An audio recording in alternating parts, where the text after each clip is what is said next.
दोस्तों आज की इस वीडियो में हम सीखते हैं कि इंडियन टॉयलेट के लिए हमने सीपीवीसी पाइप फिटिंग कैसे करनी है। यानी इंडियन टॉयलेट के लिए हमने कितने नल के पॉन्ड छोड़ने होते हैं।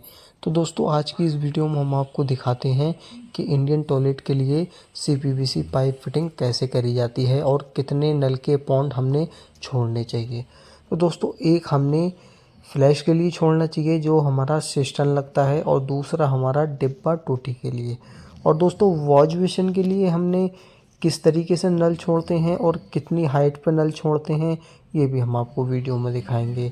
और हमने जो इंडियन टॉयलेट सीट के लिए जो डिब्बा टोटी के लिए नल का पॉन्ड छोड़ते हैं वो हमने कितनी हाइट पर रखना चाहिए ये हम आपको वीडियो में दिखाएंगे।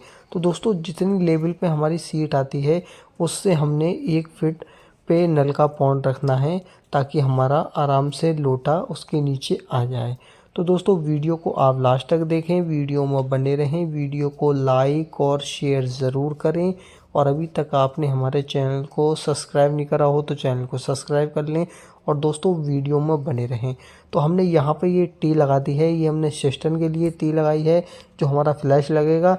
और इसके आगे जो हम लाइन ले जाएंगे वो हमने आगे वॉश बेसिन के लिए लाइन ले जानी है, और यहाँ पे हम डिब्बा टोटी के लिए नल का पॉन्ड देंगे। तो दोस्तों हमने यहाँ पे उसी हाइट से पॉन्ड नल का बनाना है। तो वीडियो को आप एंड तक देखें, वीडियो में बने रहें, वीडियो को ज़्यादा से ज़्यादा लाइक और शेयर ज़रूर करें। और दोस्तों वीडियो को आप एंड तक देखें।